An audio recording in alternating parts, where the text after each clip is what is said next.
Hi, my name is Bobby. I'm from Wise Healthcare. As you know, I love to meet different CEOs and visionaries in the industry, in the NDIS sector on various different levels. Now, that can be different service providers, people with a lot of different ideas and visions and scopes, things that they bring in into the industry directly and indirectly, bringing in knowledge that we share with everyone on the outside. Today, I'm sitting with Rajat Aneja from eZaango Care Partners. eZaango Care Partners, like a lot of people do know, it's a very smart rostering software. Uh, my apologies, it is not just a rostering software, it is a complete CRM suite in itself, where you can manage your rosters, you can manage your documentations, compliances, a lot of your business processes, including the invoices and everything. The software does speak with a lot of external applications as well, with the cross application integrations that Rajat with his team has built in, whether that is for your invoicing, your financial analysis, your business analytics, the dashboards that you need within the software, the calendar management, notifications. The list is endless. We will be talking with Rajat about how the eZaango came into force, how his journey has taken him from a software developer into an organization that is specializing into developing an application and a software specifically for the NDIS, disability sector, aged care sector, and other healthcare uh, areas which they are getting into. Yeah. Rajat. Hi. See, journey started like you asked me the journey. It started in 2020 when we actually stumbled upon this, and one of the client before 2020 we were just the software developers, and client came in scratching his head, pulling his ears. I can't sleep because he was all like divulged into the Excel sheets, like we spoke about that as well, in Excel sheets and everything. And he said my staff doesn't reach at the participant's house, or I don't even know they call me, or your staff hasn't arrived yet. And actually we did one software earlier for him and he was very happy about it. He came for a solution for his problem what he was facing. So we sat down and we did some brainstorming and we came out, okay, that's what you need. And that was the first step we cut out for him. And we did it in phases, phase one, phase two, phase three. And after that, there was no looking back. Then he introduced us to a few more of his friends who were into the same journey, having, different problems using different softwares. And we we kept on looking at the gaps and understanding their problems, their needs, their requirements. And from a little tiny software, it has become to such a humongous software right now that you can manage now each and every process of your business within the same system. What So sort of software development were you doing before getting into NDIS sector or uh, getting associated with this sector? plenty of other softwares we have done, like heaps. You name the industry, we are there. We have developed the LMS systems as well. We have developed the complete, online, not just the online store, but it was the complete package for like anyone who wants to have their business, like their storage, their shipping, their packing slips, and the whole thing. We did that as well. With the advancement of your business and the scale and scope of the organization that you're heading and you're operating in, the technology, the softwares, the processes, the operations, it needs to be talking to each other on a level Yeah. where it matches and marries the scale and scope of the business, and it serves the purpose of the business in its current scale, in its current scenario, Yeah. not something for the future or the past or something that can be possible. Software and the automation is a driving force on how can I do this process and automate it to save my cost or do it in a better way Yeah. than a software telling me, okay, how should I be running my business? Yeah. That is a limitation I see with a lot of different softwares Yeah. which you've referred to as well. Yeah. Now, coming back to the your first application that you developed for that client, that Yeah. you the friend that you were talking about, who was having some challenges within the NDI sector. So, how was that? What was the first application that you did? That was the application actually in aged care. Hmm. And he was challenged with the people not reaching to the work. He was not getting to know about whether they have reached or they haven't reached. So we put together a solution for them that they should have a mobile app, and if they are reaching there, we should track them that they have reached there. They cannot clock in unless until they are at place of work. And then if they don't clock in, we send them notification 5 minutes later or 10 minutes later, 15 minutes later, admin, my friend himself, was getting the SMS message from the system, or your staff hasn't clocked in, can you check and call the client back and tell them what's going on and all that. That way he tried to control quite a few things on the first part of the business. Then second part came with the invoicing and things. Again, he was dependent upon Excel sheets and all that. So he was using QuickBooks at that time, so we connected him directly with the QuickBooks, with the system and APIs connectivity and all that. It worked like a charm for him. He was able to approve the timesheets, and they were going from there directly to QuickBooks. And what year was this? that was 2020. That's the start The of year the onset of 2020. COVID. That's Right. how it all. I think this software we developed in 2019, actually, a year before COVID. Okay. 2020 we started working on. Then there was another guy on the same floor where our office was. We showed him this is what we have developed.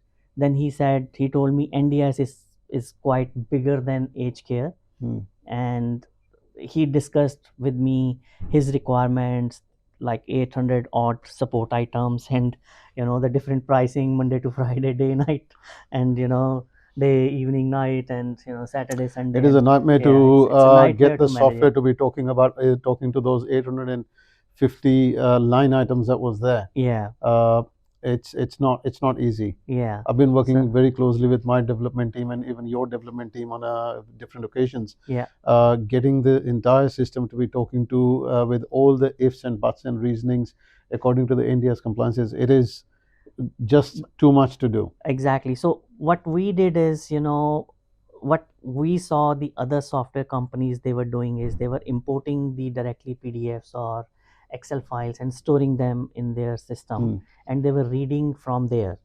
But we did it differently, because even that way, still few softwares they have got challenge there when it's a complex shift. But because we handled it in a different way, so it's working out like a charm for our clients, and we are saving on, like we discussed earlier as well, that for us, if I save you half an hour a week, that's a win for me.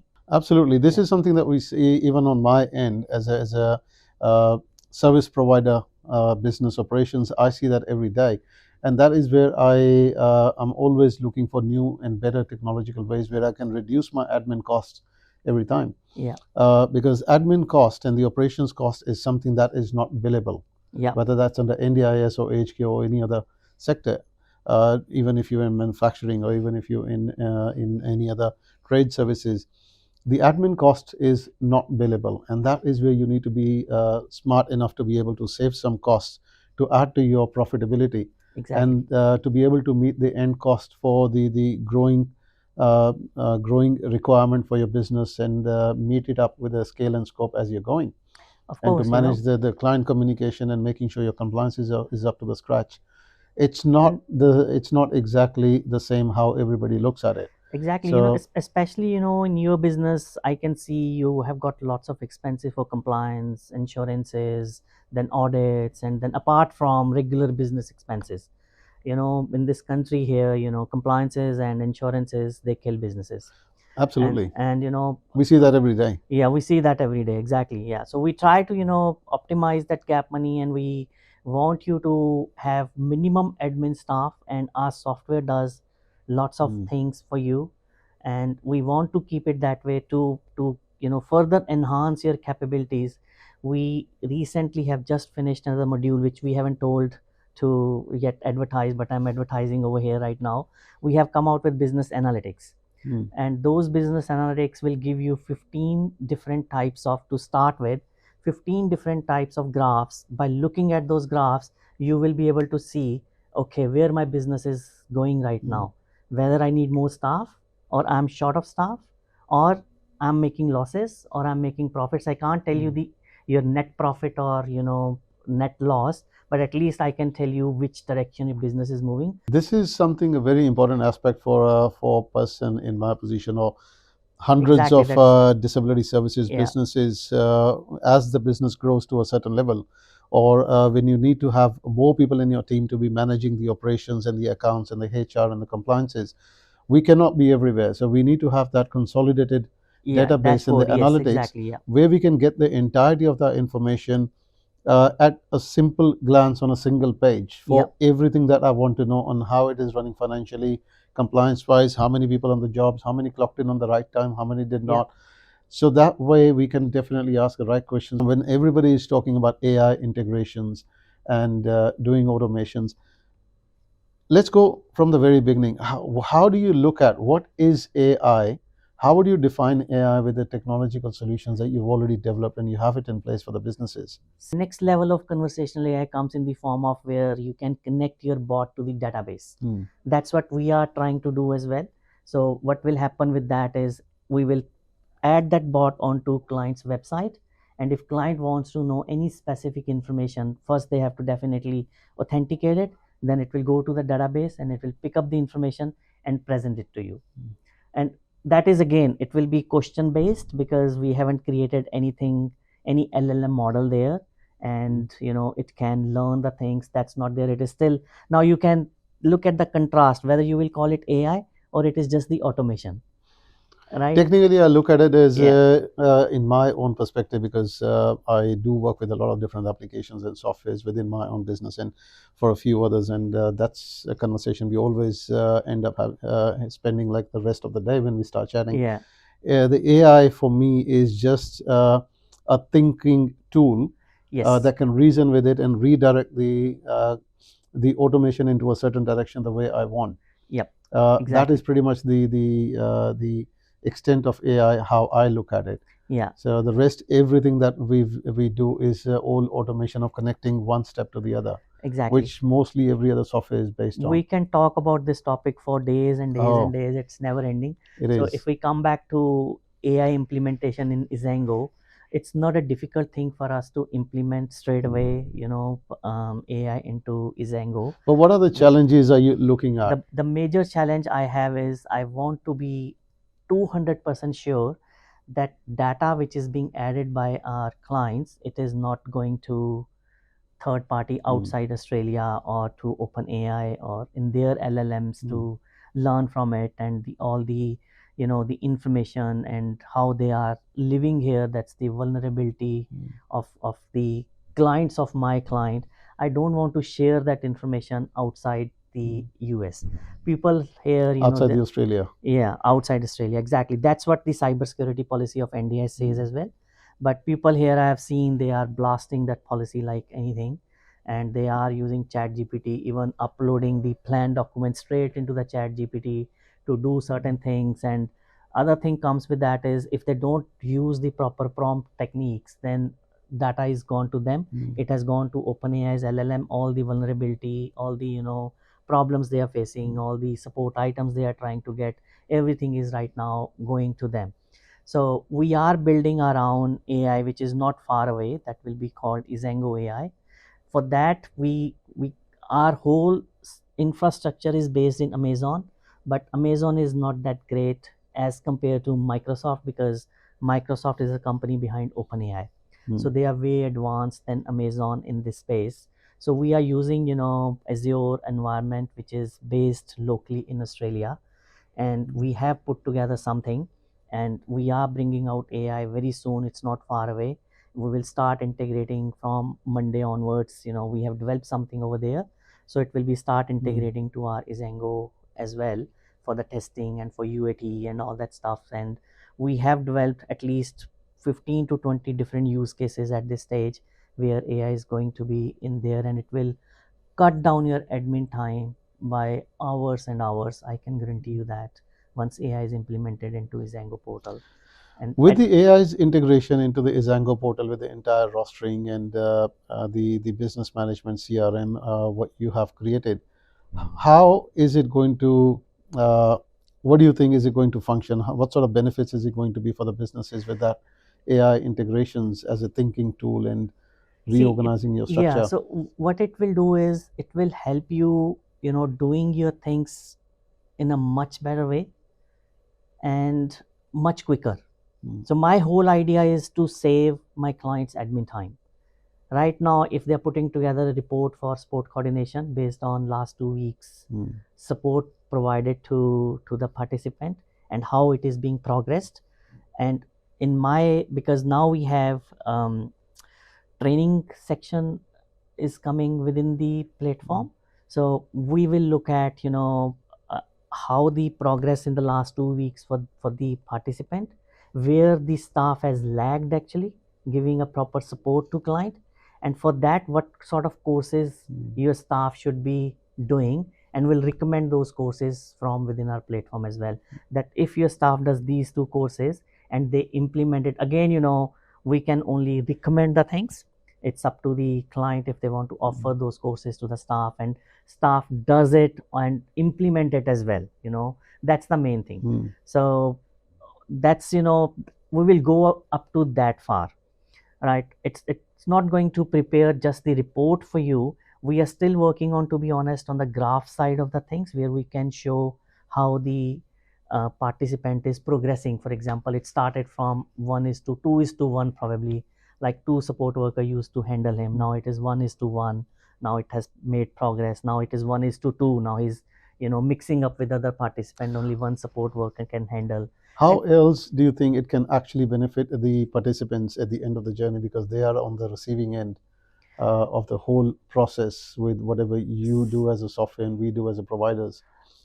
See, for the participants, we don't deal with the participants directly, to be honest. We deal with the providers, right? So it's their role to give a better life to the participants. And with that, if we cut down on their time, and we tell them how your support worker has to perform certain activities, I think that will help eventually the participants, that okay, if you want to really give a good support to a participant, your staff must have done these things, they should have knowledge of these things which they are lacking, that's why these issues are coming. Right. So we will prepare you to prepare your support workers to do certain level of knowledge gain or knowledge enhancement, so that they can provide a better support to participant. That's how we are not directly connected with participant, but we are still connected with them. So absolutely, with everything that you and I and many other providers and the software companies and the visionaries, what we bring together is all the ideas and what we can actually put into practice. So after the entire process of whether that's automation or the business operations, it is the recipient, that is the NDIS participant, who we are all working for in one way or the other to benefit at the end of the journey, who needs to be benefited. Going to the next, we did discuss that you've got a allied health module as well within eZaango. Yes, we have. So with this AI, is there going to be some sort of an automation that you're already working on to building or bettering the reports for the allied health professionals, which goes back to the NDIS, and which is a crucial point for anyone's health checks and the backgrounds and how the progress has been and how the goals are being met, and what's the next steps with the next plan, what we're looking forward to. That's one of the use case we have. So first we will implement our basic use case, how it works. Then it will be going all over the place, where you will be able to produce a comprehensive report from within the platform using the AI tool, which will look at your incidents, it will look at the goals, it will look at all the other reports which has been filed, when the support staff is on the shift, any restrictive practices used, any behavior plan, and how that plan is being implemented. It will go through, and you're definitely the progress, notes, which from our system, they don't get paid if they don't write the care notes. They have to have those care notes written there, and if they don't write, this shift is incomplete. So they have to put it in there. That missing pieces of information is very crucial to have a proper report in its completions. It's a very important aspect what you said. This is taking my brain completely elsewhere. So let's staying on the topic. With all the technological advancements that you've been working on, and all the modules that you have created within eZaango Care Partners, eZaango as a software platform, how do you think this is going to change the industry? And also another dimension of the question is, you're connected with a lot of other software technology companies within and beyond disability sector and entirely within the healthcare. How many other companies have you come across who are actually putting this into practice to benefit the businesses and the entire processes for the business operations? See, difficult question you have asked me. I have, we are so busy doing our own development, and we did bit of research on what other software companies are offering within the industry. When we go out and pitch to any of the providers, we do not talk about what other software companies they are doing. Yeah. What we say is they are on their own journey, we are on our own journey. And I am the one who is, like, I want to do the business with full ethics. I don't want to leave ethics behind. I get so many offers, for example, that join hands providers, they come and talk to me and ask me join hands with me, and we get into the provider business as well. But I don't want to get into that because that's against my ethics. If I know your clients, if I am doing my own provider business as well, and I know your clients, like today the most difficult problem, you have done so many of events what you're doing. What questions here providers, little providers who come there starting the business, what problem, major problem they have? Finding the participants. How do we find the participants? And if I have knowledge about the where they live, who they are, I have all the information in my platform. Yes. Right now I have got information about close to 40-50,000 participants out there, right? If I start my business, if you have left my company, you are not using my software anymore, I still have got access to all those things, but if you are using my software, if any participant comes from you to me, you have a data. I lost. Data I lost. records. You will lose. You have a trust. data records of everything. But Exactly. that is where the So, ethics and yeah. a fine print and drawing a line Yeah. and staying within So- your boundaries, it comes in, and it is Exactly. all ethical Exactly. compared to anything But else. we do keep on looking at NDIS websites. We keep on looking at Age Care Commission websites, what they are doing, what they're trying to do. Like, for example, recently they launched Section 33 that participants' funding has to be, until the end of the term. It has to be divided, periodical funding they call it. Which is why they came up with a block funding. Exactly, yeah. But still, it is there. Section 33, they put like some information, half a page information is there. We build our solution based on that, but that solution is not gonna work. And we know that, providers knows that it's not gonna work, but this is from where we have started. It is there in the system. So we try to keep on upgrading our system as the new requirements, new things, they keep on coming. We just keep on looking at that. We don't care about, what other providers they are doing. I don't care about the competition in the market, because I know what I'm trying to do. I want to be ethical. What I believe in is, if my service is better, if you have to use my product, why will you stop using what you're using at the moment, and why you will come to eZaango? That's the question I always ask to myself. If I have to sell this product to Bobby, why Bobby will leave whatever is he using and comes to eZaango, right? If it is not better, if it is not saving him admin time, if he doesn't see the value in there, why anyone will come? Customizing a solution for a particular business that you are trying to pitch to or trying to solve a purpose for, it is very very important, and that is a part that I love about you. Working with another business and finding their challenges, sitting with them and actually customizing the output within your application, what they can use and how they can use to better in their own business compared to the processes that they're currently using. Other than eZaango's rostering software for the NDIS service providers, what other modules and applications do you have? See, what we are trying to build right now is, we are calling it eZaango ecosystem. So in that ecosystem, we are trying to develop any other software, any other portal what we are developing, that will eventually end up connecting with our eZaango. Right? So I'm not doing anything outside this, but only one software which we are doing outside this is eZaango Events. So that I spoke to you about that earlier as well, but we have to put it backstage because we had to develop a few other things. So in that eZaango Events, that will be as good as Eventbrite software, where you will be able to not just list the event over there, but you will be able to manage the whole show from there within the software. So that will be again one-stop solution, not just listing at Eventbrite. Currently, you're just listing your events, what you're trying to do, and getting the tickets. And if you have to manage it, you're using something else. But in my eZaango Events, you will be able to do all those things at one place. So that's what outside this, but within the eZaango care system and that ecosystem what we are developing, we have recently did soft launch for Edgeout. That is our recruitment software. I only yesterday I posted on Edgeout's page that why Edgeout. The answer is that after spending more than 1 year with Seek and LinkedIn and other Indeed for their APIs to connect with the recruitment plugin of my care partner software, those conversations were not reaching anywhere. And I told them that it's not a rocket science what you have developed. So now you have challenged me, so I have developed Edgeout, and I can guarantee you it will be better than Seek at some stage. So we are Just go eZaango Edgeout. Yeah, Edgeout by eZaango. Okay. So brand is now Edgeout. So that is Edgeout by eZaango.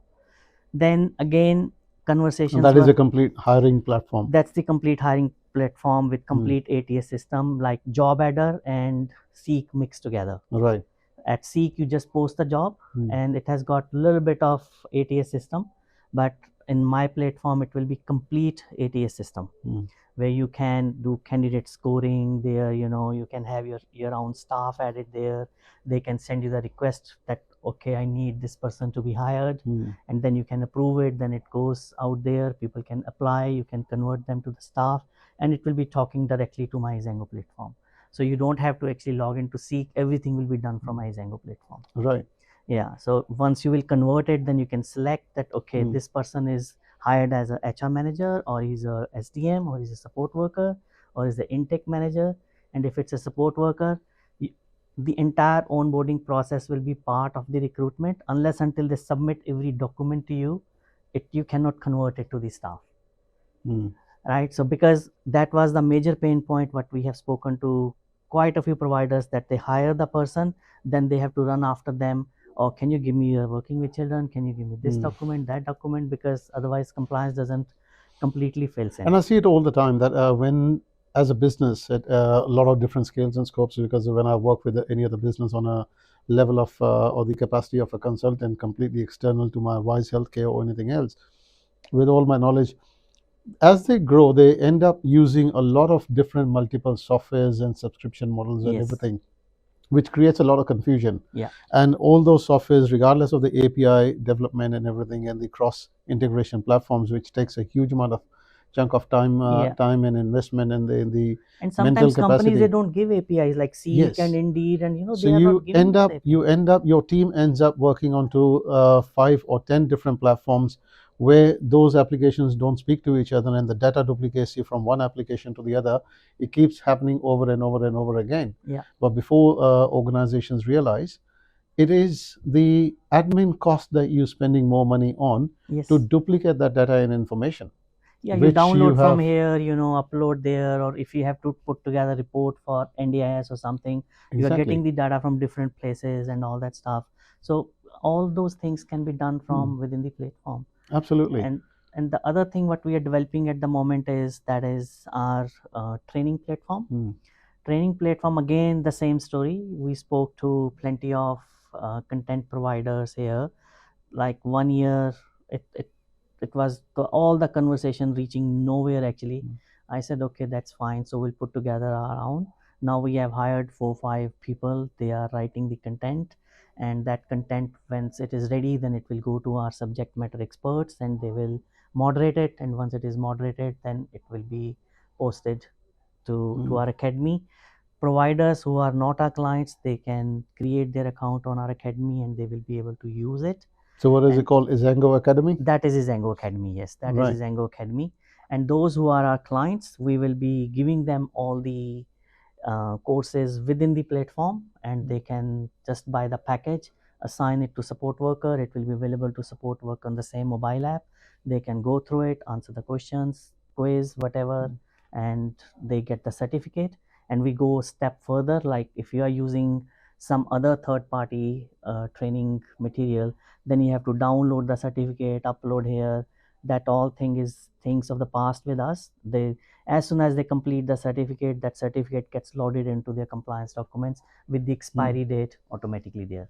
Perfect. So that will save. Wrapping it up with everyone who's listening and watching us here, what would be one of the major learning experience and an insight that you would like to share with them on given your experience working with so many different providers and looking after so many different varied requirements and demands from different See, the major sections. question, what we have at this stage to all the providers, that especially the CEOs, sometimes, their staff, they are too comfortable with what they are using. Mm. So you have to check, are they too comfortable with what they are using, or there is a better option out available.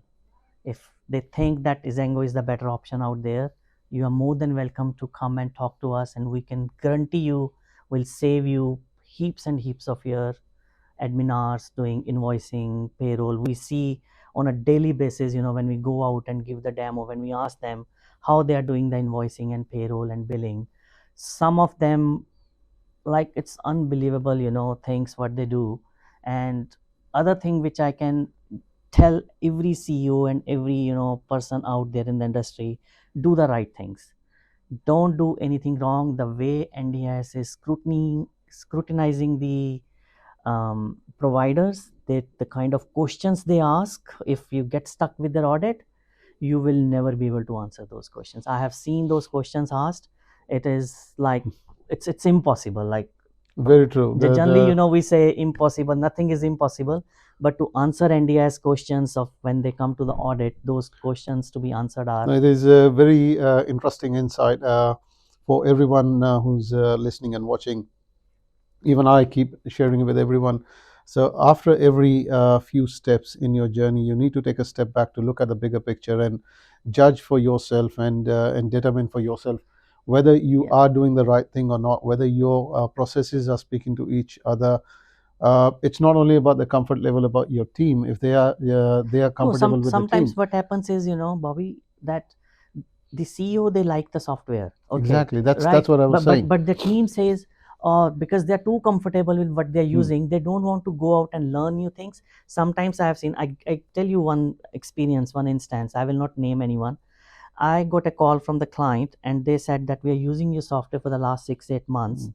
and we are still doing invoicing manually.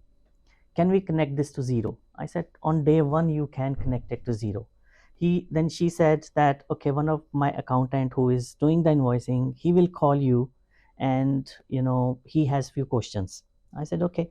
And that accountant called me, and he spoke to me for 15 minutes. Then the last question was, then what will I do? If that's the last question he asked me.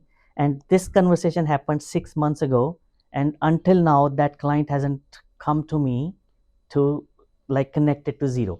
See, that is exactly what I was saying. That businesses and the CEOs and the business operators and the owners, on whom the entirety of the responsibility falls upon. Yeah. We need to be looking back into our operations on how exactly are we doing things. The things that we're doing, are they the right way of doing things as the business is growing? And if you're hiring more people, if you need HR softwares, if you need a smarter AI system or an automation or some notification systems and analytics and the LMS integrations and everything with our team. So are we empowering our staff as well, or are we letting them use the same old system that we were using a year ago or 2 years ago?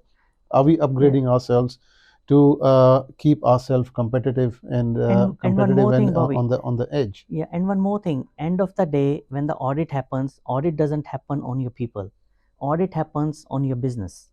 On the Right. processes. On the processes, how you are doing it. If your staff is comfortable doing all the wrong things there, things are not happening in the right way, they are not going to ask your staff what has gone wrong. They will ask you. Questions will come to you, from them. Exactly. Yeah. That is where the onus falls upon on the business owners and the operators. If somebody wants to contact you, what's the best way to get hold of you? We have website, eZaangocarepartners.com.au. Log into the website. Maybe you can request for a demo, or you can sign up from there. We have got plenty of information there. Give us a call at 1300-506-981, and you can reach us directly. We are very, very approachable. and we will help you answer all the questions. We will recommend you the right software to use. It's not like we need your money, we want you to do the right things, and we will guide you which platform, which version of software is right to start with for you. And I think you can start from there, and as your business grows, I can guarantee you our software grows with your business. You don't have to look for any other alternative. Like, we started developing it in 2020, no doubt, but 5 years on, we are still developing it. As the new things comes, new requirements come, new technology comes, we are the first ones to implement it ethically and properly. We don't rush into the implementation of few things, but once it is implemented, I can tell you that it will be done ethically, and it will be like the way you want it, the way we want it. And you stay in compliance, we stay in compliance, we don't breach any of the regulations and rules set out by That is the exactly vendors. the Yeah, goal. That is exactly yeah, what we want for ourselves and the industry as a whole that we are working in. exactly. Yeah, On that note, I'll take your leave with Rajat. There's been a lot of discussions about his journey into the developing eZaango Care Partners as a complete NDIS software and building up into different solutions for the industry, whether that's your hiring processes, your learning management systems, automations, cross-platform integrations, your accounting systems, your data analytics, and everything. And there is a lot more that is coming that he's working on with the yes, AI yeah, integrations and a lot more automations that we keep chatting about, which is, of course, not on the camera. If you would like to know more about eZaango, get a demo, reach out to eZaango's website and the 1300 numbers that's given on the website. If there is more that you would like to know, me to ask Rajat on the camera once again on what else are they developing and how else the different solutions can be, I'm always open to comments and inquiries. Please do feel free to reach out. My yeah. name's Bobby from and Wise Healthcare. and this is And Rajat from eZaango Care Partners. And thanks Bobby for your time today. And thank it was you. great Thank you, Rajat. conversation. Yeah, It thank you, was thanks a lot. absolutely a Yeah. great conversation.